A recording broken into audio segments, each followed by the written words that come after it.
Hello from Portland. Sorry I missed yesterday's video. I had some plumbing issues that took priority over making videos.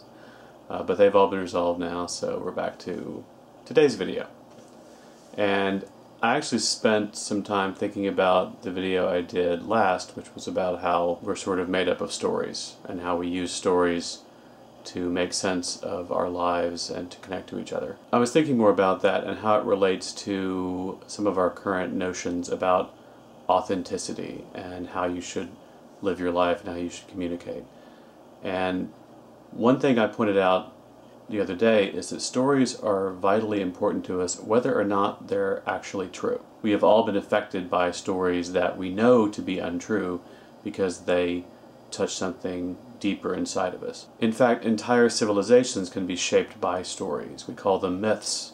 It's entirely possible to have stories that convey useful information, that transmit important ethical principles, that illustrate aspects of the human experience that are not literally true. And to some extent, all of us are kind of weaving our own myths about ourselves. I'm not saying people make up stories about themselves. That would just be sort of pathological. What I'm saying is that we select, we edit the stories we share with the world. I see a lot of people that seem to have the belief that this kind of storytelling is phony, that it's some kind of fakery. And I don't think that's a very accurate way of looking at the situation. Their idea seems to be that the real you is the person you are all by yourself. That's not really how human beings operate. In fact, the word person comes from an old Greek word that means mask. It was the mask that actors would wear in performances. And the mask would be very elaborate and would convey their character. To be a person is to wear a mask, but the mask isn't a means of deception, it's a means of communication. In the same way that you probably would learn more about someone by reading a poem they wrote than by reading a factual account of how they spent their day and what they had for breakfast.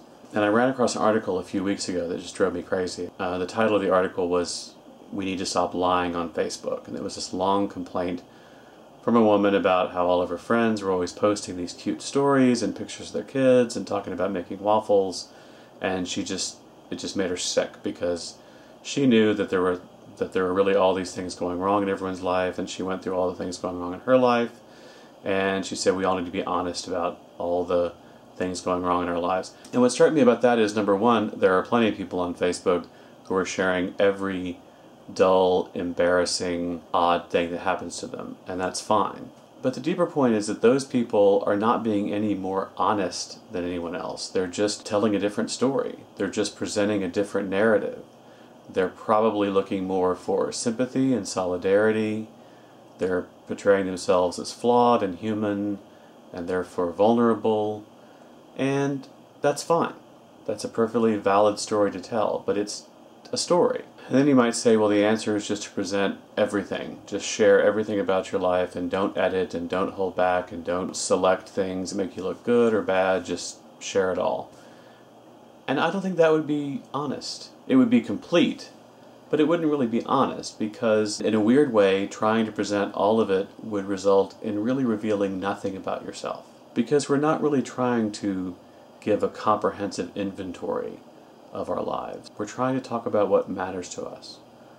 We're trying to tell a story that reveals who we really are, that reveals where we're going, and one that invites them to relate their own stories, to find ways to connect with us. Thanks for watching. I'll see you tomorrow.